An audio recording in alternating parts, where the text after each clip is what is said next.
അടുത്തതായി വായന വേദിയിൽ കന്യാലാലി കഥയും ഞാനും പങ്കെടുക്കുന്നവർ പ്രമോദ് രാമൻ, AV പവിത്രൻ. മലയാളത്തിലെ ഏറ്റവും പുതിയ കാല കഥയെ പ്രതിനിധാനം ചെയ്യുന്ന വേറിട്ട സ്വരത്തിനുടമ എന്ന് തന്നെ പറയാവുന്ന കഥാകൃത്താണ് ശ്രീ പ്രമോദ് രാമൻ. അദ്ദേഹത്തിൻ്റെ കഥയെഴുത്തിൻ്റെ 15ാമത്തെ വർഷമാണിത്. 5 സമാഹാരങ്ങളിലായി 45ഓളം കഥകളാണ് അദ്ദേഹം ഇതുവരെ എഴുതിയിട്ടുള്ളത്. അത്ര തന്നെ കഥകൾ താൻ എഴുതിയിട്ടുണ്ടോ എന്ന് അദ്ദേഹം അത്ഭുതം കൂറുന്നുണ്ട്. പക്ഷെ ഞാൻ ഇതിൽ ഭൂരിപക്ഷം കഥകളും വായിച്ച ഒരാളെന്നുള്ള നിലയിൽ തൻ്റെ സമകാലികരായ കഥാകൃത്തുക്കളിൽ നിന്ന് വേറിട്ട ഭാഷാ സ്വീകരണം, പ്രമേയ സ്വീകരണം, ആഖ്യാന രീതി പ്രമോദ് രാമനിലുണ്ട്. അദ്ദേഹത്തിൻ്റെ ഏറ്റവും പുതിയ പുസ്തകം കന്യാലാലി മുൻനിർത്തിയിട്ടാണ് പ്രധാനമായും നമ്മൾ ഇന്ന് ചർച്ച ചെയ്യുന്നത്. കാരണം ഈ പുസ്തകം നമ്മുടെ കാലത്തോട് ചിലത് പറയുന്നുണ്ട്, ചില താക്കീതുകൾ നൽകുന്നുണ്ട്. കാലം ആവശ്യപ്പെട്ട ഒരു പുസ്തകം കൂടിയാണിത്. ഇത് എഴുത്തുകാരനെ മുൻനിർത്തി അദ്ദേഹത്തെ പ്രശംസിക്കാൻ വേണ്ടി സംസാരിക്കുന്നതല്ല, അങ്ങനെ തെറ്റിദ്ധരിക്കരുത്. മലയാള കഥയെ സംബന്ധിച്ചിടത്തോളം എല്ലാവർക്കും അറിയാം, 130-ലേറെ വർഷം പാരമ്പര്യമുള്ള ഒരു സാഹിത്യ പ്രസ്ഥാനമാണ്. കഥയിലും നോവലിലും കഴിഞ്ഞ ഒരു 10-25 കൊല്ലമായിട്ട് അതിന് മുമ്പും പരീക്ഷണങ്ങളും പുതുമകളും ഉണ്ടായിട്ടുണ്ടെങ്കിലും വളരെ ത്വരിതഗതിയിലുള്ള മാറ്റങ്ങൾ സമീപകാലത്തെ നമ്മുടെ ഫിക്ഷനിൽ, നോവലും കഥയും ഉൾപ്പെടുന്ന ഫിക്ഷൻ എന്ന സാഹിത്യ രൂപത്തിൽ കാണാൻ കഴിയും. ഇപ്പോൾ കന്യാലാലി എന്ന് പറയുന്ന കഥ തൊട്ട് നമുക്ക് സംസാരിക്കാം. ഇത് ഒരു പൊള്ളിക്കുന്ന കഥയാണ്. ബഹുസ്വരത ഉള്ള ഒരു കഥയാണ്. പല മാനങ്ങളിൽ ഈ കഥ വായിക്കാം. കുറച്ച് വർഷങ്ങൾക്ക് മുമ്പ് തന്തത്താഴ് എന്നുള്ളൊരു കഥ അദ്ദേഹം എഴുതിയിട്ടുണ്ട്. ആ കഥ ഒരു പെൺകുട്ടിയുടെ ജീവിതത്തിന് പിതാവ് ഇടുന്ന താഴ് തന്നെയാണ്. അവളുടെ ഉടലാഴങ്ങളിലേക്ക് ഉടലൊരു ചൂടുനിലയാക്കിക്കൊണ്ട് പിതാവ് നടത്തുന്ന ഒരു വലിയ കടന്നാക്രമണം. അമ്മയെ നാട്ടിൽ നിന്നേ വായിച്ച് മകനെ മറ്റൊരു വീട്ടിലേക്ക് താമസത്തിന് വിട്ട് അച്ഛൻ വളരെ തയ്യാറെടുപ്പോട് കൂടിയിട്ട് മകളെ പ്രാപിക്കാൻ ശ്രമിക്കുന്ന, അമ്മ വിദേശത്ത് പോകുമ്പോഴും മകളുടെ സുരക്ഷിതത്വത്തിന് വേണ്ടിയിട്ട് വാങ്ങിയ ഒരു തന്തത്താഴ് ഈ കഥയിലുണ്ട്. അതിൻ്റെ ഒരു വേറൊരു പകർപ്പാണ്, അല്ലെങ്കിൽ വേറൊരു മാനമാണ് പിതാവിൻ്റെ ചെയ്തി. ആ കഥയിൽ നിന്ന് കന്യാലാലിയിൽ എത്തുമ്പോഴേക്കും അവിടെ പെൺകുട്ടി പീഡിപ്പിക്കപ്പെടുകയും ഇരയാക്കപ്പെടുകയും നിസ്സഹായയായി പോവുകയും ചെയ്യുന്നുണ്ടെങ്കിൽ ഇവിടെ ഈ കഥാപാത്രം ലാലി 2 തരത്തിൽ നമുക്ക് സമകാലിക ജീവിതവുമായി ചേർത്ത് വെക്കാം. ആത്മീയമായിട്ടാണെങ്കിൽ അതിനെ വളരെ മുമ്പേ തന്നെ ക്രൈസ്തവ വിശ്വാസ സങ്കല്പവുമായിട്ടും ചേർത്ത് വെക്കാൻ പറ്റും. ഇവിടെ ലാലിക്കുണ്ടാകുന്ന അനുഭവം, പിതാവിൽ നിന്നുണ്ടാകുന്ന അനുഭവം, അതിൽ ലാലി ആ പീഡനം താൻ ഒരു ഇരയാകുന്നു എന്നുള്ളതിനെ പ്രതിരോധിക്കുന്നുണ്ട് തൻ്റെ മൃതിയിലൂടെ. അപ്പം ഇങ്ങനെ ഈ രതി, മൃതി, വാത്സല്യം, കാമനകൾ എല്ലാം ഉൾച്ചേർന്ന ഒരു ലോകം. അവിടെ ഈ പുത്രി ബന്ധം, അതിനെ താങ്കൾ എങ്ങനെയാണ് നോക്കിക്കാണുന്നത്? Thank you. കന്യാലാലി എന്നുള്ള കഥ ഒരുപക്ഷെ ഞാൻ എഴുതിയ മറ്റ് കഥകളുമായിട്ട് തട്ടിച്ചു നോക്കുമ്പോൾ വലിയ എന്ന് വെച്ചാൽ അതിലൊരു ഇടർച്ചയും തുടർച്ചയും കാണാൻ കഴിയും എന്നാണ് എനിക്ക് തോന്നുന്നത്. ഇപ്പോൾ സൂചിപ്പിച്ചതുപോലെ തന്തത്താഴ് അല്ലെങ്കിൽ റെഡ് ക്രോസ് എന്ന് പറയുന്ന കഥ, ഇങ്ങനെ 1-2 കഥകൾ ആ മേഖലയിൽ വരുന്ന കഥകളായിട്ടുണ്ട്. പക്ഷെ കന്യാലാലി ഞാൻ സവിശേഷമായി കാണുന്നത് ഒട്ടും എന്താ പറയുക, ഒരു ദാരുണമായ അവസ്ഥയിൽ ചെന്ന് കലാശിക്കുന്നുണ്ടെങ്കിലും ഒരു പ്രതിരോധത്തിൻ്റെ സൂചന അത് നൽകുന്നു എന്ന് പവിത്രൻ പറഞ്ഞതുപോലെ അത് വളരെ ശരിയുമാണ്. കാരണം ഈ കാമത്തെയും വാത്സല്യത്തെയും പരസ്പരം വേർതിരിക്കാൻ കഴിയാത്ത ഒരു പ്രത്യേകമായ അവസ്ഥയാണ് ശരിക്കും ആ കഥയുടെ ഒരു പശ്ചാത്തലം. ഇപ്പോൾ അച്ഛനുള്ള വാത്സല്യം കൊണ്ടാണ്, അച്ഛനെ സംബന്ധിച്ചിടത്തോളം ലാലിയോടുള്ള വാത്സല്യം അല്ലാതെ മറ്റൊന്നും അയാളുടെ മനസ്സിലില്ല. പക്ഷേ ലാലിക്കാവട്ടെ അത് തുറന്നു കാട്ടുമ്പോൾ ഉണ്ടാകാവുന്ന ഒരു എക്സ്പോഷർ, ആ എക്സ്പോഷർ എന്ന് പറയുന്നത് അവളുടെ അതുവരെയുള്ള കന്യകാത്വത്തെ ഹനിച്ചു കളയുന്നതാണ് എന്നൊരു തോന്നലാണ് ശരിക്കും ലാലിക്കുള്ളത്. കാരണം ലാലി ജീവിക്കുന്ന ഒരു ലോകവും ബെന്നിച്ചൻ എന്ന ഈ പിതാവ് അച്ഛൻ ജീവിക്കുന്ന ലോകവും ഇപ്പോഴും കൂട്ടിമുട്ടിയിട്ടില്ല. ഇപ്പോഴും അത് രണ്ട് സമാന്തരങ്ങളിലൂടെയാണ് കടന്നു പോകുന്നതെന്നാണ് ഞാൻ വിചാരിച്ചത്. അത് അങ്ങനെ കൂട്ടിമുട്ടാതിരിക്കുന്നിടത്തോളം കാലം ഇതിനൊരു ഫൈനൽ സൊല്യൂഷനിലേക്കല്ല പോകുന്നത്, ആരുടെയെങ്കിലും അവസാനത്തിലേക്കും എന്തിൽ നിന്നെങ്കിലുമുള്ള ഒരു രക്ഷപ്പെടലിലേക്കും അത് മാറുക എന്നുള്ളതാണ്. ലാലി അതുകൊണ്ടാണ് അവസാനം ഒരു വിഷക്കുപ്പി തട്ടിമറിയുന്നത് നമ്മൾ കാണുമ്പോഴാണ് അവൾ വിഷം കഴിച്ചിരിക്കുന്നു എന്നുള്ള സ്ഥാനത്തിലേക്ക് പോകുന്നത്. അപ്പോൾ അത് അങ്ങനെ സംഭവിക്കണമെങ്കിൽ യഥാർത്ഥത്തിൽ നമ്മൾ കേവലമായ അർത്ഥത്തിലല്ല, ഇപ്പോൾ കാമം വാത്സല്യം ഇത് രണ്ടിനെയും എങ്ങനെ വ്യവച്ഛേദിച്ച് കാണാൻ കഴിയുന്ന ഒരു ഒരു ഒരു കാലത്തിൻ്റെ നഷ്ടം നമുക്കുണ്ടായി എന്നുള്ളതാണ്. കാരണം ഇപ്പോൾ കുട്ടികൾ സാധാരണ നിലയിൽ പെൺകുട്ടികൾ, നമ്മളിപ്പോൾ കലോത്സവങ്ങളിൽ പങ്കെടുക്കുന്ന പെൺകുട്ടികളെ പോലും മൈനറായിട്ട് കാണാൻ കഴിയാതെ വരുന്ന ഒരു അവസ്ഥയെക്കുറിച്ച് സമീപകാലത്ത് നമ്മൾക്ക് മനസ്സിലാക്കേണ്ടി വന്നിട്ടുണ്ട്. ഒരു മാധ്യമപ്രവർത്തകൻ പോലും അല്ലെങ്കിൽ മാധ്യമപ്രവർത്തകർ പോലും ഈ 18 വയസ്സിന് താഴെയുള്ള പെൺകുട്ടികളോട് ഒരു വേറൊരു തരത്തിലുള്ള ആഭിമുഖ്യത്തോടെ പെരുമാറുന്നത് വരെ ഒരു സ്റ്റോറിയാക്കി മാറ്റുന്ന സാഹചര്യം നമ്മുടെ മുമ്പിൽ നിൽക്കുന്നുണ്ട്. അതാണ് ഞാൻ പറയുന്നത്. അതേസമയം നമുക്ക് പോക്സോ പോലുള്ള വളരെ കർശനമായ നിയമങ്ങൾ ഒരു ഭാഗത്തുണ്ട്. പക്ഷേ അപ്പോഴും ഈ കുട്ടികളെ, വളർന്നു വരുന്ന കുഞ്ഞുങ്ങളെ, പ്രത്യേകിച്ച് പെൺകുട്ടികളെ നമ്മൾ കാണുന്നതിലുള്ള, നമ്മുടെ കാഴ്ചയിലുള്ള ഏതോ തരത്തിലുള്ള ഒരു ആക്രമണ സ്വഭാവം നമ്മൾ ഇപ്പോൾ കൂടുതലായി വളർത്തി കൊണ്ടുവന്നിട്ടുണ്ടെന്നാണ് എനിക്ക് തോന്നുന്നത്. അത് ആക്രമണമായിട്ടല്ലാതെയാണ് ഒരുപക്ഷെ ബെന്നിച്ചന് തോന്നുന്നുണ്ടാവും. ബെന്നിച്ചൻ അത് സ്വന്തം എന്താ പറയുക ഒരു പൊസസീവായിട്ടുള്ള അവസ്ഥയിലേക്കാണ് ബെന്നിച്ചൻ അതിനെ കൊണ്ടുപോകുന്നത്. പക്ഷേ യഥാർത്ഥത്തിൽ സമൂഹത്തിൽ വളർന്നു വരുന്നത് കുറച്ച് ആക്രമണ സ്വഭാവമുള്ള ഒരു മനോഭാവമാണെന്നാണ് എനിക്ക് തോന്നുന്നത്. അതാണ് ഒരുപക്ഷെ പിന്നെ ഓൾറെഡി തന്തത്താഴിലോ അല്ലെങ്കിൽ റെഡ് ക്രോസിലോ ഒക്കെ വന്നു പോയത് എന്നാണ് എനിക്ക് തോന്നിയിട്ടുള്ളത്. എന്നാൽ ഇതിൽ ഇപ്പോൾ നമുക്ക് പറയുകയാണെങ്കിൽ ഇപ്പോൾ NS മാധവൻ്റെ എൻ്റെ മകളൊരു സ്ത്രീ എന്ന് പറയുന്ന കഥയുടെ ഒരു പശ്ചാത്തലം വേണമെങ്കിലുണ്ട്. പക്ഷെ അത് അതിസുന്ദരവും പിന്നെ ഉയർന്ന തലത്തിലുമുള്ള ചിന്തയുടെ ഒരു ചെറിയ ഇത്. എനിക്കൊരു പക്ഷെ അങ്ങനെ എത്തിച്ചേരാൻ കഴിഞ്ഞു എന്ന് ഞാൻ വിചാരിക്കുന്നില്ല. പക്ഷെ എന്നാൽ തന്നെയും സമാനമായൊരു ടോപ്പിക് എന്നെ വല്ലാതെ ഹേർട്ട് ചെയ്തിരുന്നു എന്നുള്ളതാണ് എനിക്കിതിൽ തോന്നിയിട്ടുള്ളത്. വളരെ മുമ്പേ പത്മരാജൻ എഴുതിയൊരു കഥയിൽ, സുന്ദരികളും സുന്ദരന്മാരും എന്ന് പറയുന്ന കഥയിൽ, ഈ അച്ഛൻ കുരുടനായിരുന്നെങ്കിൽ പെൺമക്കൾക്ക് അദ്ദേഹത്തിന് മുമ്പിൽ നിന്ന് വസ്ത്രം മാറാൻ പറ്റുമായിരുന്നു എന്നുള്ളൊരു വാക്യമുണ്ട്. അപ്പം ഇവിടെ ഇതിനൊരു ആത്മീയ പശ്ചാത്തലം കൂടി ഈ കഥയിൽ കടന്നു വരുന്നുണ്ട്. കാരണം അവിടെയാണ് ഈ ബെന്നിച്ചൻ്റെ ഒരു നിരപരാധിത്വം നമുക്ക് വേണമെങ്കിൽ കാണാൻ കഴിയുക. കാരണം കന്യാമറിയം വസ്ത്രം ഉടുത്തതുപോലെ, ചേല ഉടുത്തതുപോലെ, പിന്നെ ഈ യേശു മടിയിൽ നിന്ന് ഊർന്നു പോകുന്നത് പോലെ, ഇങ്ങനെയുള്ള രണ്ട് വിശ്വാസിയുടെ ഒരു ബിംബം ബെന്നിച്ചനിലുണ്ട്. പക്ഷെ ലാലിയെ സംബന്ധിച്ചിടത്തോളം തൻ്റെ 19ാം പിറന്നാൾ ആഘോഷിച്ച ദിവസമാണ് അച്ഛൻ ഇങ്ങനെ തൻ്റെ ഇടത്തെ മാറത്തെ ആ മറുക്, ഇത് ഈ ചെമ്പോത്തിൻ്റെ രൂപത്തിൽ കാണുന്ന ആ മറുക് കുട്ടിക്കാലത്ത് ഈ കുട്ടിയെ കുളിപ്പിച്ചിട്ടുണ്ട്, തോർത്തിയിട്ടുണ്ട്. പക്ഷെ അദ്ദേഹത്തെ സംബന്ധിച്ചിടത്തോളം ഈ കുട്ടി ആ ബോധത്തിലാണ് ഉള്ളത്. കാരണം അത് ബെന്നിച്ചാന്ന് തന്നെയാണ് മകൾ വിളിക്കുകയും ചെയ്യുന്നത്. പക്ഷെ ഒരു സന്ദർഭത്തിൽ അച്ഛൻ ഈ ആവശ്യം ഉന്നയിച്ചപ്പോൾ അച്ഛാന്ന് വിളിക്കുന്നത്, പുറത്തേക്ക് പോകാൻ പറയുന്നുണ്ട്. അപ്പം ഈ രണ്ട് സംഭവം, ഒരു അച്ഛനും മകളുമായിട്ടുള്ള ബന്ധം, ഗാഢമായ ബന്ധം മറ്റേടത്തല്ല. കാരണം അവിടെ മകള് അച്ഛൻ്റെ മടിയിലിരിക്കാനൊക്കെ ആഗ്രഹിക്കുന്നുണ്ട്. ഈ തന്തത്താഴിലെ മകള് അച്ഛൻ്റെ മടിയിലിരിക്കണം, അച്ഛൻ വാത്സല്യത്തോടെ പെരുമാറുന്നത് കാണുന്നൊക്കെ ഉണ്ട്. പക്ഷെ അദ്ദേഹം ആകെ പെരുമാറുന്നത് ഈ കുട്ടിയെ നശിപ്പിക്കാൻ ശ്രമിക്കുന്ന ആ മുഹൂർത്തത്തിൽ മാത്രമാണ്.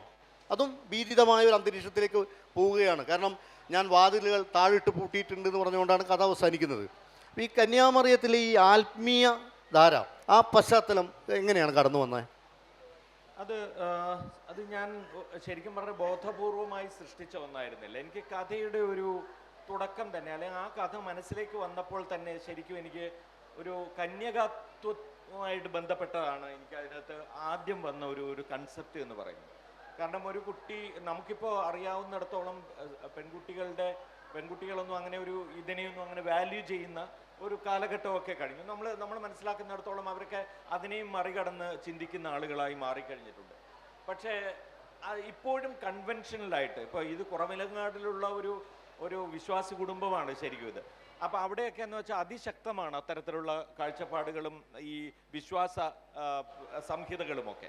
അപ്പം അങ്ങനെ ഒരിടത്താവുമ്പോൾ ശരിക്കും ലാലിയെ സംബന്ധിച്ചിടത്തോളം ഇത് ചേർത്ത് വയ്ക്കാൻ കഴിയുന്ന പ്രധാനപ്പെട്ട ബിംബങ്ങൾ ഈ പിന്നെ യേശുവിൻ്റെതും അതുപോലെ തന്നെ ഈ കന്യാമറിയത്തിൻ്റെ മടിയിൽ കിടക്കുന്ന യേശുവിൻ്റെ ഒക്കെ ആയിട്ടാണ്. അപ്പോൾ ആ മറിയം എന്നുള്ള മാത്രമല്ല, കന്യാമറിയത്തെ ആദ്യമായി കണ്ടുമുട്ടിയ സ്ഥലമാണ്, ഇന്ത്യയിൽ തന്നെ ആദ്യമായിട്ട് കണ്ടുമുട്ടിയ സ്ഥലമാണ് ഇതെന്ന ഒരു പ്രത്യേകത അവിടെ എടുത്തു പറയുന്നുമുണ്ട്. അപ്പോൾ ആ ഒരു പശ്ചാത്തലം അതിലേക്ക് വന്നു. അതൊരു ആത്മീയതയെക്കാളുപരി എനിക്ക് തോന്നിയിട്ടുള്ളത് എന്താ വെച്ചാൽ ആ പ്രദേശവുമായി ബന്ധപ്പെട്ട് നിൽക്കുന്ന ഒരു സംഗതിയായിട്ടാണ് എനിക്ക് ഫീൽ ചെയ്യുന്നത്. എന്നോട് പറയുന്നുണ്ട് ഈ സായിപ്പന്മാരോട് പോയി പറയും നമ്മുടെ നാട്ടിലാണ് കന്യാമറിയം ഉണ്ടായിരുന്നത് എന്ന് പറയുന്നുണ്ട്. അപ്പോൾ ആ ഒരു ക്രിസ്തീയ അന്തരീക്ഷം സ്വാഭാവികമായിട്ടും ഈ ക്രൈസ്തവ മതത്തെ സംബന്ധിച്ചിടത്തോളം പാപം എന്ന് പറയുന്നൊരു ക്രൈസ്തവ പാരമ്പര്യത്തെ വളരെ പശ്ചാത്തലമായി വന്നതുകൊണ്ടാണ് ആ കഥയ്ക്ക് ഇത്രയും ശക്തി വരുന്നത്. അത് ഈ സ്ത്രീ പുരുഷ ബന്ധത്തെ നമുക്ക് ഈ വാത്സല്യത്തെ കേന്ദ്രീകരിച്ച് വായിക്കാം. കാരണം അച്ഛനൊരു കേവല ആഗ്രഹമല്ലേ പറഞ്ഞത് എന്നുള്ളതാണ്. പക്ഷേ മകൾ 19 വയസ്സുകാരിയായി യുവതിയായി മാറുന്നു. അപ്പോൾ ആ നിലയിൽ ഈ കഥയെ പുതിയ കാലത്ത് നമ്മുടെ സ്ത്രീകൾ നേരിടുന്ന പ്രശ്നങ്ങളെ സംബന്ധിക്കുന്ന ഒരു കൈപ്പുസ്തകം എന്നുള്ള നിലയിൽ പോലും ആ കഥയെ കാണാൻ പറ്റും. കാരണം അതിൻ്റെ രണ്ട് വശമുണ്ട്. വാത്സല്യമുണ്ട്. അതേസമയത്ത് അമ്മയോടല്ല ഈ കുട്ടിക്ക് കൂടുതൽ അടുപ്പം. മറ്റേ തന്തത്താഴിൽ അമ്മയോട് അടുപ്പമുണ്ട്, അച്ഛനോട് അടുപ്പം ഉണ്ടാകാൻ ആഗ്രഹിക്കുന്നുണ്ട്. അപ്പോൾ താരതമ്യമല്ല, ഈ രണ്ട് കഥകൾ രണ്ട് തരത്തിൽ സ്ത്രീകളുടെ ഒരു നിസ്സഹായത ഒരു ഭാഗത്താണെങ്കിൽ മറ്റൊരു ഭാഗത്ത് താൻ മരണം കൊണ്ടാണെങ്കിലും അതിനെ പ്രതിരോധിക്കും. കാരണം ഇദ്ദേഹം അങ്ങനെ വാത്സല്യം കൊണ്ടാവാം, പക്ഷേ തന്നെ അങ്ങനെ ഒരു ഉപഭോഗ വസ്തു ഒരു ലൈംഗിക വസ്തുവാക്കി മാറ്റരുതെന്നുണ്ട്. കാരണം താങ്കൾ പ്രതിശീർഷ ഭോഗം പോലുള്ള കഥ എഴുതിയിട്ടുണ്ട് മുമ്പ്. കാരണം ഈ ലൈംഗികതയുടെ ഒരു സമ്പദ് വ്യവസ്ഥ പഴയ കഥയിലുണ്ട് എന്നാണ് എനിക്ക് തോന്നുന്നത്. ഞാൻ ഈ പുസ്തകത്തിലെ മറ്റ് കഥകൾ ഒന്ന് ഭാഗികമായിട്ട് പരാമർശിക്കട്ടെ. അബ്രാം എന്ന് പറഞ്ഞൊരു കഥയുണ്ട്. അപ്പോൾ കൂട്ടത്തിൽ താങ്കളുടെ ഈ ആദ്യകാലം തൊട്ട് ഈ ഇന്നേ വരെ എഴുതിയ കഥകളിൽ ആവർത്തിച്ചു വരുന്ന ഒരു ബിംബം, ഒരു ഇമേജറി എന്ന് പറയുന്നത് ഇരുട്ടാണ്. ഇരുട്ടിൽ കാണുന്ന വെളിച്ചത്തിൻ്റെ ശക്തിയും പറയുന്നുണ്ട്. എന്തുകൊണ്ടാണ് താങ്കൾ ഇങ്ങനെ ഇരുട്ടിനെ ഈ നിരന്തരം പിന്തുടരുന്നത്? അത് ഇപ്പോൾ താങ്കൾ പറയുമ്പോഴാണ് എനിക്കത് കൂടുതൽ ഒരു പക്ഷേ ചിന്തിക്കേണ്ട ഒരു വിഷയമാണെന്ന് തോന്നുന്നു. ഉള്ളിൽ ഒരുപാട് ഇരുട്ടുള്ളത് കൊണ്ട് തന്നെയായിരുന്നു. കാരണം നമ്മൾ ഒരു പ്രത്യേക കാലഘട്ടം തൊട്ട് ഒരു മാധ്യമ പ്രവർത്തകൻ എന്ന നിലയിൽ ഞാൻ പരിചയിച്ചു വന്ന അല്ലെങ്കിൽ ഞാൻ അറിഞ്ഞുകൊണ്ടിരുന്ന നമ്മുടെ സാമൂഹികമായ അനുഭവങ്ങളും മിക്കവാറും ഒക്കെ നമ്മളെ നിരാശപ്പെടുത്തുന്നതും അല്ലെങ്കിൽ ഒരു പക്ഷേ നമ്മളെ വീണ്ടും ഇരുട്ടിലേക്ക് തള്ളിവിടുന്നതുമായിട്ടുള്ള ഒരു സംഗതിയായിട്ടാണ് എനിക്ക് ഫീൽ ചെയ്തത്. എനിക്ക് വ്യക്തിപരമായ എൻ്റെ ജീവിതത്തിലും എനിക്ക് അങ്ങനെയുള്ള ഇരുട്ട് നിറഞ്ഞ ഒരുപാട് അനുഭവങ്ങൾ ഉണ്ടായിട്ടുണ്ട്. അപ്പോൾ ആ വ്യക്തി അനുഭവവും സാമൂഹിക അനുഭവവും ചേരുന്നൊരു സംഗതിയാണ് ഈ ഇരുട്ട് എന്നാണ് എനിക്ക് തോന്നിയിട്ടുള്ളത്. അത് അബ്രാം എന്നുള്ള കഥയിൽ ആ ഇരുട്ടിനെ ഭേദിക്കുന്ന ഒരു ആത്മീയമായ ഒരു അന്വേഷണമാണ് ആ കഥ എന്ന് പറയാം. അതെ, അതിൻ്റെ ഒരു മിസ്റ്റിക് സെൻസ് ഉണ്ട് ആ കഥക്ക്. അതേസമയത്ത് ആ കഥ ഈ ഒരു മൾട്ടി ലെയേർഡാണ്, ഒരുപാട് അടരുകളുള്ള. കാരണം അതിൻ്റെ പശ്ചാത്തലം നമ്മുടെ ഒരു ദേശം നിൽക്കുന്നില്ല. ലോകത്ത് വ്യാപകമായിട്ടുണ്ടാകുന്ന ഈ തീവ്രവാദ പ്രശ്നങ്ങൾ അതിനകത്ത് വരുന്നുണ്ട്, സാമ്പത്തിക പ്രശ്നങ്ങൾ വരുന്നുണ്ട്, ഒരു മനുഷ്യൻ്റെ ജീവിതം, അതുപോലെ തന്നെ നീതി വരുന്നുണ്ട്. കാരണം അതിന് ഈ അപകടത്തിൽ ഈ പെൺകുട്ടിയെ ദ്രോഹിക്കാൻ ശ്രമിക്കുന്ന വ്യക്തിയെ ആക്രമിച്ചിടുന്നതോട് കൂടിയിട്ട് മറ്റൊരു തലത്തിലേക്ക് ഈ ഇബ്രാഹിമിൻ്റെ ജീവിതം. പക്ഷേ ഹജറാബിയുടെ എന്ന് പറഞ്ഞിട്ടാണ് കഥയിൽ മുഴുവൻ പോകുന്ന. അവസാനത്തെ ഒരു സന്ദർഭത്തിലാണ് താങ്കൾ ഈ നീണ്ട കഥയിൽ ഇബ്രാഹിം എന്നുള്ള പേര് ഉപയോഗിക്കുന്നത്. മാത്രമല്ല താങ്കളുടെ പല കഥകളും അവസാനത്തെ ഒരു വാക്യത്തിൽ എത്തുമ്പോൾ, പണ്ട് നമ്മൾ ഓ ഹെൻറി ടെസ്റ്റ് എന്നൊക്കെ പറയുന്നതിൻ്റെ വേറൊരു ലോകം ഈ കഥയിലുണ്ട്. കാരണം ഇതിലൊരു ബൈക്കിൽ ഒരാൾ വരുന്നു. കാരണം ഈ പള്ളിയിൽ നിന്ന് തങ്ങളെ കണ്ടിട്ട് ഇറങ്ങി വരുന്ന ഈ മനുഷ്യന് വഴി മുടങ്ങി പോകുന്നൊരു സന്ദർഭത്തിൽ രാവേറെ ചെന്നു. അപ്പോഴാണ് ഒരു ബൈക്കുകാരൻ അവിടെ വരുന്നത്. ഇയാളെ കൂട്ടിക്കൊണ്ടു പോവുകയാണ്. എന്നിട്ട് ഇയാളുടെ സ്ഥലത്ത് എത്തിയതിന് ശേഷം പേര് ചോദിക്കുമ്പോൾ ജോൺ അബ്രഹാം. താങ്കൾ വാർത്തകളുടെ ഇടയിൽ ജീവിച്ചുകൊണ്ടേയിരിക്കുന്ന ഒരു മനുഷ്യനാണ്. വാർത്തകളുടെ തിരതല്ലലിൽ പെട്ട് ഉഴറിപ്പോയിട്ട് കഥ കൈവിട്ടുപോയ സന്ദർഭങ്ങളും താങ്കളുടെ ജീവിതത്തിലുണ്ട്. അപ്പോൾ താങ്കൾക്ക് ഈ പി ടി നാസർ ഉൾപ്പെടെ ഈ താഹമാടായുടെ ഒരു ഫീച്ചർ ഉൾപ്പെടെ ഈ കഥക്ക് അവലംബമായ പശ്ചാത്തലം ഈ കഥയിൽ സൂചിപ്പിക്കുന്നുണ്ട്. എന്തുകൊണ്ട് ഈ കഥ? അബ്രാം എന്നുള്ള കഥ ഞാൻ പറഞ്ഞതുപോലെ തന്നെ പി ടി നാസറുടെ ഒരു അനുഭവമാണ്. ശരിക്കും പി ടി നാസറാണ് അതിലെ ഇബ്രാഹിം എന്ന കഥാപാത്രത്തിൻ്റെ ഒരു ആ തലയിൽ ആ വഴിയിൽ നിന്നയാൾ. കാരണം ഈ തങ്ങളെ പോയി കാണാനും കാരണം ഒരു ഷിയ അന്വേഷകനാണ് പി ടി നാസർ. അപ്പോൾ ആ നിലയ്ക്ക് പോയി സംസാരിക്കാനും ഒക്കെയുള്ള ഒരു ശ്രമം നടത്തിയതിൻ്റെ ഭാഗമായിട്ട് അദ്ദേഹം തിരിച്ചു വരുമ്പോൾ അദ്ദേഹത്തിന് ഉണ്ടായ അനുഭവം എന്നുള്ള നിലയിലാണ് ഇതെന്നോട് പറഞ്ഞിട്ടുള്ളത്. പക്ഷെ ഞാൻ അതിനെ വേറൊരു ലെവലിൽ, അതായത് ഈ ഇപ്പോൾ ക്രിസ്ത്യൻ മതമായാലും ഇസ്ലാം ആയാലും ഒക്കെ അബ്രാഹമിക് ഉത്ഭവത്തിലാണ് അത് നിൽക്കുന്നത്. അപ്പോൾ ഇബ്രാഹിം എന്ന ഒരു മുസ്ലിം നാമധാരിയും അബ്രഹാം എന്ന ജോൺ അബ്രഹാമും സന്ധിക്കുന്ന ഒരു നിമിഷമാണ് എന്നെ സംബന്ധിച്ചിടത്തോളം അത്. ജോൺ അബ്രഹാം എന്ന് പറയുന്നത് നമ്മളിപ്പോൾ അദ്ദേഹത്തെക്കുറിച്ചുള്ള എല്ലാ തരത്തിലുള്ള പിന്നെ വായനകളിലും അദ്ദേഹത്തെ ഒരു ക്രൈസ്റ്റായി കാണാനുള്ള ഒരു ഒരു ഒരു സംഭവം നമ്മൾ മനസ്സിൽ വരാറുണ്ട്. അപ്പോൾ അതുകൊണ്ട് കൂടിയാണ് ചേർത്ത് യാതൊരു പിന്നെ ഒരു തരത്തിലുള്ള പ്രതീക്ഷയും എനിക്കില്ലാതെയാണ് ഒരുപക്ഷെ ആ കടന്നു വന്നയാൾ ജോൺ അബ്രഹാമായി മാറിയത്. ഞാൻ പോലും പ്രതീക്ഷിക്കാതെയാണ്. അതായത് എൻ്റെ അടുത്ത് നാസർ ഇത് പറഞ്ഞ സമയത്ത് ഇങ്ങനെ ഒരു ബൈക്കിലൊരാൾ അദ്ദേഹത്തിൻ്റെ പേര് ചോദിച്ചില്ല, ഒന്നും പറഞ്ഞില്ല, അങ്ങനെ മിസ്റ്റേക്കായിട്ട് പോവുകയാണ് ചെയ്തത്. അപ്പോൾ എന്നെ സംബന്ധിച്ചിടത്തോളം ആ മിസ്റ്റേക്കായിട്ടുള്ള ഒരാൾ ഒരു ഒരു ഒരു ഒരു ജോൺ അബ്രഹാം ആയിരിക്കാമെന്ന് എനിക്ക് തോന്നുകയാണ് ചെയ്തത്. അത് മാത്രമല്ല, അദ്ദേഹം മരിക്കാൻ പോകുന്ന ഒരു ദിവസമാണത്. കാരണം വെച്ചാൽ അദ്ദേഹം കോഴിക്കോട് പിന്നെ ഒരു പിന്നെ മേൽക്കൂരയുടെ മുകളിലുള്ള ഒരു ഒരു ഒരു ടെറസിലിരുന്ന് അവിടെ ഇരുന്ന് മദ്യപിക്കാൻ വേണ്ടി പോകുന്നതാണ്. ആ ദിവസവും ഞാൻ അതിൽ സൂചിപ്പിക്കുന്നുണ്ട്. അന്നായിരിക്കാം ഒരുപക്ഷെ അദ്ദേഹം മരിക്കുന്നുണ്ടാവുക. അപ്പോൾ അതും കൂടി ചേർത്ത് വെച്ചപ്പോഴാണ് എനിക്ക് ആ കഥ ആ നിലയ്ക്ക് ഒരു ഒരു കഥയായി വന്നത് എന്നാണ് എനിക്ക് തോന്നുന്നത്. പിന്നെ ഈ യഥാർത്ഥ നിബിധമായ ആലോചനകൾ കഥയിലേക്ക് വലിയ ആവേശം കൊള്ളിക്കാത്ത സന്ദർഭങ്ങൾ ഉണ്ടായിട്ടുണ്ടെന്ന് പറഞ്ഞു. ഈ മാധ്യമപ്രവർത്തകൻ എന്നുള്ള നിലയിൽ താങ്കൾ എപ്പോഴും കാണുന്നത് യാഥാർത്ഥ്യമാണല്ലോ. വാർത്തകൾ പലപ്പോഴും ഈ നിർമ്മിക്കപ്പെടുന്ന വാർത്തകളും വരുന്നുണ്ടെങ്കിൽ പോലും, പക്ഷേ ഒരു വാർത്താ മേഖലയിൽ പ്രവർത്തിക്കുന്ന ഒരു വ്യക്തിയെ താങ്കളെ സംബന്ധിച്ചിടത്തോളം ഒരു വലിയ ചരിത്രപരമായൊരു പ്രാധാന്യം മലയാളത്തിലെ ഒരു സ്വകാര്യ ചാനലിൽ, നമ്മൾ പണ്ട് ആഴ്ചയ്ക്ക് ഒരു ദിവസമൊക്കെ മലയാളം കേട്ടിരുന്ന പശ്ചാത്തലത്തിൽ നിന്നാണ് ദിവസവും മലയാളത്തിലേക്ക് വരുന്നത്. ആദ്യത്തെ വാർത്താ ബുള്ളറ്റിൻ വായിച്ചത് താങ്കളാണ്, എനിക്ക് ഓർമ്മയുണ്ട്. അപ്പോൾ താങ്കൾ എങ്ങനെയാണ് ഈ തിരക്കുകളിൽ ഈ യഥാർത്ഥ നിബദ്ധം എന്ന് പറയാത്ത കാര്യങ്ങൾ ആലോചിക്കാതെ ഈ ചില അതിഭാവനകളുടെ ലോകത്തേക്ക് സഞ്ചരിക്കാൻ പ്രേരണയാകുന്നത്? അത് പിന്നെ ഒരുപാട് പേര് ചോദിക്കുന്ന ഒരു കാര്യമാണ്. ഞാൻ മാത്രമല്ല, ധാരാളം പേര് ആ രംഗത്ത് നിന്ന് ഇപ്പോൾ കഥകളൊക്കെ നേരത്തെ എഴുതിയിരുന്ന ആളുകളും ഇനിയും എഴുതിക്കൊണ്ടിരിക്കുന്ന ആളുകളും ഉണ്ട്. ഇപ്പോൾ ഉണ്ണി ബാലകൃഷ്ണനൊക്കെ കഥകൾ എഴുതുന്നുണ്ട്, വേണു എഴുതിയിട്ടുണ്ട്, അങ്ങനെയുള്ള ആളുകളും ഉണ്ട്. പക്ഷേ എന്നെ സംബന്ധിച്ച് പേഴ്സണലായി പറയുകയാണെങ്കിൽ എന്ന് വെച്ചാൽ ഇത് ഒരു തരത്തിലും ഇപ്പോൾ നമ്മുടെ മാധ്യമ പ്രവർത്തനത്തിൻ്റെ ഭാഗമായി നമുക്കുണ്ടായ ഒരു അനുഭവമോ അല്ലെങ്കിൽ അതിലൂടെ നമ്മൾ കണ്ടെത്തിയ ഒരു കാര്യമോ ഒരു കാരണവശാലും കഥയുടെ മേഖലയിലേക്ക് കടന്നുമില്ല. അത് വരുന്നുണ്ടെങ്കിൽ തന്നെ അത് മറ്റെന്തെങ്കിലും രൂപത്തിലുള്ള ഒരു സംഗതിയായിട്ട് നേരിട്ടുള്ള ഒരു അനുഭവം ഒരു കഥാ തന്തുവായിട്ട് അത് മാറാറില്ല എന്നുള്ളതാണ് എന്നെ സംബന്ധിച്ചിടത്തോളം ശരി. മറിച്ച് അത് സൃഷ്ടിക്കുന്ന ഒരു വൈകാരികമായ ഒരു ആഘാതം ഉണ്ടാകുമല്ലോ പല സന്ദർഭങ്ങളിലും. ഇപ്പോൾ ഞാൻ പറയുക, തന്തത്താഴ് എന്ന് പറയുന്ന കഥയായാലും നമ്മൾ നേരത്തെ പരാമർശിച്ച പിന്നെ റെഡ് ക്രോസ് എന്ന് പറയുന്ന കഥയായാലും ഒക്കെ അത്തരത്തിലുള്ള വൈകാരിക ആഘാതം, അത് നിത്യജീവിതത്തിൽ നിന്ന് തിങ്കൾ കഥ എന്ന് പറയുന്ന കഥയായാലും ആ വൈകാരിക ആഘാതം ഉണ്ടാക്കാൻ നമ്മുടെ നിലവിലുള്ള പലതരം വാർത്തകളിൽ നമുക്ക് അങ്ങനെ ഉണ്ടായിട്ടുണ്ട്.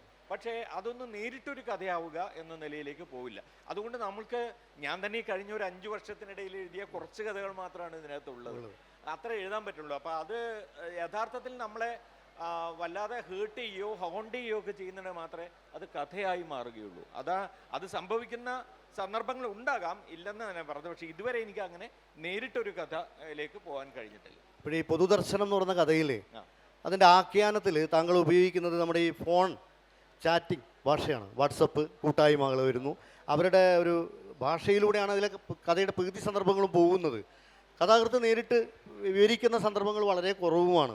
അപ്പം ഇങ്ങനൊരു സങ്കേതം, ആ കഥ അത്തരത്തിലൊരു കഥയാണ്. ഒരു മരണം കഥക്കകത്തുണ്ടല്ലോ, അതും പെൺകുട്ടി ഉണ്ട്. അപ്പം ഇത്തരം ഒരു ആഖ്യാനം ഈ താങ്കൾ എങ്ങനെയാണ് സ്വീകരിച്ചത്? അത് സത്യം പറഞ്ഞു കഴിഞ്ഞാൽ അതൊരു വല്ലാതെ കുറേ നാൾ മുമ്പേ എൻ്റെ മനസ്സിൽ കിടന്നിരുന്ന ഒരു സംഗതി ഈ സമീപകാലത്താണ്. ഞാൻ ഈ പുസ്തകം വരുന്നതിന് കുറച്ച് നാൾ മുമ്പ് മാത്രമാണ് ആ കഥ എഴുതിയത്. അങ്ങനെ ഒരു തോട്ടിലേക്ക് ഞാൻ എത്തിപ്പെടുകയായിരുന്നു. അതായത് നമ്മുടെ വാട്സപ്പ് ചാറ്റുകൾ എന്നുള്ളതല്ല, അതിൻ്റെ പിന്നിൽ ഒരു പ്രത്യേക നിലയ്ക്കുള്ള എന്താ പറയുക, നിഗൂഢമായ ചില ശക്തികൾ പ്രവർത്തിക്കുന്നു എന്നുള്ളൊരു തോന്നലിലാണ് ഞാൻ. കാരണം വെച്ചാൽ പുരുഷന്മാർ മാത്രം ഉൾപ്പെട്ട ചില വാട്സാപ്പ് ഗ്രൂപ്പുകൾ, ആ വാട്സാപ്പ് ഗ്രൂപ്പുകളിൽ കമ്മ്യൂണിക്കേറ്റ് ചെയ്യപ്പെടുന്ന ആശയങ്ങൾ, തമാശകൾ, അല്ലെങ്കിൽ അതിലെ ഭാഷ, അതെല്ലാം തന്നെ സ്ത്രീ പരാമർശങ്ങൾ, സ്ത്രീ പരാമർശങ്ങൾ അതെല്ലാം തന്നെ ഒരർത്ഥത്തിൽ അല്ലെങ്കിൽ മറ്റൊരർത്ഥത്തിൽ സ്ത്രീ വിരുദ്ധവും ബാലവിരുദ്ധവുമാണ്. ഞാൻ നേരത്തെ പറഞ്ഞ ആ സംഗതി, ഈ പ്രായത്തെ താഴേക്ക് കൊണ്ടുവരുന്ന ആ രീതി ഇവിടെ ഈ പൊതുദർശനം എന്ന ആ കഥയിൽ, ആ വാട്സാപ്പ് കൂട്ടായ്മയിലെ ആളുകൾക്ക് വേണ്ടത് കൊച്ചു കുട്ടികളുടെ ലൈംഗികമായ പിന്നെ പടങ്ങളാണ്. അതിനുവേണ്ടിയാണ് അവർ ശ്രമിക്കുന്നത്. അപ്പോൾ അത് ഈ പറയുന്ന നമ്മൾ ഈ പീഡോഫീലിയ എന്ന് പറയുന്ന സംഗതി ഒരു ഭാഗത്ത് എവിടെയോ ചില അബറേഷൻസ് മാത്രമായിട്ട് നമ്മൾ കാണുന്നതിൽ നിന്ന് വ്യത്യസ്തമായി അത് സാമൂഹികമായ ഒരു നെറ്റ്വർക്കായിട്ട് നിലനിൽക്കുന്നുണ്ട്. അത്ര സാങ്കല്പികമല്ലാതെ തന്നെ എന്ന നിലയിലാണ് ഞാനതിനെ കണ്ടത്. അപ്പോൾ അവിടെയാണ് ഒരു കുട്ടിയുടെ മരണം പോലും എന്താ പറയുക, തിരിച്ചറിയാൻ കഴിയാതെ അന്തിമമായി ആ മരണത്തെക്കുറിച്ചുള്ള ഒരു അറിയിപ്പായി വരുന്ന ഒരു സംഗതിയെ ഇവരുടെ ആവശ്യത്തിന് വേണ്ടിയുള്ള ഒരു പ്രതീക്ഷയായി ഇവർ കാണുന്നതും. അങ്ങനെയാണ് കഥ ചെന്ന് അവസാനിച്ചത്. മാലിന്യയുടെ അവസാനത്തെ ചലന നിയമം, അതിൻ്റെ ആഖ്യാനം, അതിനകത്ത് വരുന്ന ഈ ഐസക് ന്യൂട്ടൺ ശാസ്ത്ര പര്യവേഷണങ്ങൾ, അതോടൊപ്പം തന്നെ ഈ സ്ത്രീ പുരുഷ ബന്ധം, കുടുംബം. അപ്പം അങ്ങനെ ഒരു വിഷയം, ഇപ്പം ഈ ഒരു അയൽപക്കത്ത് പണിയെടുക്കാൻ വന്ന ഒരു അന്യദേശക്കാരൻ, അയാളുടെ ഭാവത്തിൽ അയാൾ അന്യദേശക്കാരനാണോ മലയാളി തന്നെയാണോ എന്നുള്ള പരിഭ്രാന്തികൾ, മാലിന്യയുടെ പ്രശ്നങ്ങൾ, അങ്ങനെ ഒരു കഥ എങ്ങനെയാ ഒരു അത് ഒരർത്ഥത്തിൽ മാലിന്യയുടെ അവസാനത്തെ ചലന നിയമം എന്ന് പറയുന്നത്, അത്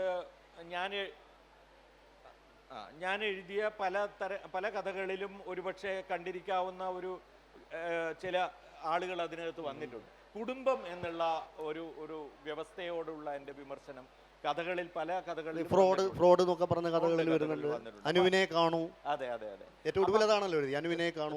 തീർച്ചയായിട്ടും. അപ്പോൾ അത് പലതും ഇതിനകത്തുണ്ട്. ഇതിനു മുമ്പുള്ള കഥകളിലും ഒരുപക്ഷെ ഇപ്പോൾ പിന്നെ ദൃഷ്ടിച്ചാവേറിലായിരിക്കില്ല, അതിന് മുമ്പുള്ള കഥകളിലും അത് മരണമാസം ഉൾപ്പെടെയുള്ള. അപ്പോൾ കുടുംബത്തോടുള്ള ഒരു വിമർശനാത്മകമായ സമീപനം ഞാൻ ആ കഥയിലും സ്വീകരിച്ചിട്ടുണ്ട് എന്നുള്ളതാണ്. ഭർത്താവ് എന്ന് പറയുന്ന അധികാര സ്ഥാനത്തിരിക്കുന്ന ആൾ എങ്ങനെയാണ്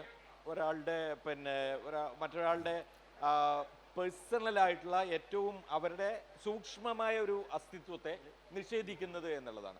ആ സൂക്ഷ്മമായ അസ്തിത്വം അവർ കണ്ടെത്തുന്നത് നസ്രിയ നസീം എന്ന ഒരു നടിയായിട്ട് അവർ സ്വയം പരിവർത്തിക്കുന്നതിലുള്ള അങ്ങനെ ഒരു അസ്തിത്വം കണ്ടെടുക്കുന്നതിലൂടെ അവൾ ഒരു പുതിയ വിമോചനത്തിലേക്ക് പോകുന്നതായിട്ടാണ് ഭർത്താവിനോടുള്ള സംസാരത്തിൽ അടക്കം വരുന്നുണ്ടല്ലോ മാറ്റം എന്നുള്ളതാണ്. ഈ സെഷൻ നമുക്ക് അരമണിക്കൂർ മാത്രമാണ്. ശ്രീ പ്രമോദ് രാമനുമായിട്ട് എത്ര നേരവും നമുക്ക് സംസാരിക്കാൻ പറ്റും. കാരണം അദ്ദേഹത്തിൻ്റെ നേരത്തെ പറഞ്ഞ ഈ കഥാസമാഹാരങ്ങളിലെല്ലാം അവതരിപ്പിക്കപ്പെടുന്ന വിഷയങ്ങൾ സ്വാഭാവികമായിട്ടും ഒരു പുതിയ പുസ്തകമാണിത്. പുസ്തക രൂപത്തിൽ നിങ്ങളുടെ കയ്യിൽ എത്ര പേരുടെ കയ്യിൽ എത്തിയിട്ടുണ്ടെന്ന് എനിക്കറിയില്ലെങ്കിലും ഈ കഥകൾ നിങ്ങൾ ആനുകാലിക പ്രസിദ്ധീകരണങ്ങളിൽ, കാരണം കന്യാലാലിയൊക്കെ ദേശാഭിമാനി വാരികയിലെ വലിയ പ്രാധാന്യത്തോടെ വായിക്കുകയും ചർച്ച ചെയ്യപ്പെടുകയും ചെയ്ത കഥയാണ്. ഇനി നിങ്ങളുടെ ഊഴമാണ് കഥാകൃത്തുമായിട്ട് നിങ്ങൾക്ക് സംവദിക്കാൻ. അത് ചെറിയ ചോദ്യരൂപത്തിലാണെങ്കിൽ നമുക്ക് കുറച്ച് പേർക്ക് കൂടി അവസരം കിട്ടും. തുടക്കത്തിൽ ഞാൻ സൂചിപ്പിച്ചിട്ടുണ്ട്, കാരണം പുതിയ കാല കഥകളും നോവലുകളും നമ്മിൽ വിസ്മയം സൃഷ്ടിക്കുന്ന ഒരു കാലഘട്ടത്തിലാണ് നമ്മളുള്ളത്. അപ്പോൾ സ്വാഭാവികമായിട്ടും ഈ പുസ്തകം സ്വയം സംസാരിക്കുന്ന ഒരു പുസ്തകമാണ് കന്യാലാലി എന്നുള്ളത്. നേരത്തെ സെഷൻ അവസാനിപ്പിക്കുമ്പോഴും സൂചിപ്പിച്ച ഒരു കാര്യം തന്നെയാണ് എനിക്കും പറയാനുള്ളത്. ഈ പുസ്തകം വായിക്കുക എന്നുള്ളത് തന്നെയാണ്, വാങ്ങുക, വായിക്കുക, ഒപ്പം ഈ കഥയെ വിലയിരുത്തുകയും തിരിച്ചറിയുകയും ചെയ്യുക. കാരണം കഥ ഒന്നും അവസാനിക്കാത്തതാണ്, കഥ തുടരുക തന്നെയാണ്. ശ്രീ പ്രമോദ് രാമനാണെങ്കിൽ, കാരണം അങ്ങനൊരു മുഴുനീള സാഹിത്യകാരൻ, എഴുത്തുകാരൻ എന്നുള്ള നിലയിൽ നിൽക്കുന്നൊരു മനുഷ്യനുമല്ല. കാരണം അദ്ദേഹം മനുഷ്യജീവിതത്തിൻ്റെ പല മനുഷ്യർ പാർക്കുന്ന ലോകങ്ങളിൽ പലയിടങ്ങളിലൂടെ സഞ്ചരിച്ച് ഒരു വാർത്ത ശേഖരിച്ച് അത് ഏത് തരത്തിൽ ലോകത്തെ അറിയിക്കണം, ലോകത്തിന് വിനാശകരമാകാതെ എങ്ങനെ പോകണമെന്ന് നിരന്തരം ആലോചിച്ചുകൊണ്ടിരിക്കുന്ന ഒരു എഴുത്തുകാരൻ. അദ്ദേഹം ആ ഇടവേളകളിലോ അതിൻ്റെ ആ തൊഴിലിനെ സപ്പോർട്ട് ചെയ്യുന്ന ചില പ്രത്യേക മാനസിക ആനന്ദത്തിൻ്റെയോ പേരിലാവാം ഇങ്ങനെ കഥ എഴുതിക്കൊണ്ടിരിക്കുന്നത്. അദ്ദേഹം തുടർന്നും എഴുതിക്കൊണ്ടേയിരിക്കും. നമുക്ക് മികച്ച നല്ല കഥകൾ വായിക്കാൻ പറ്റും. സഹകരിച്ച എല്ലാവർക്കും നന്ദി, നമസ്കാരം.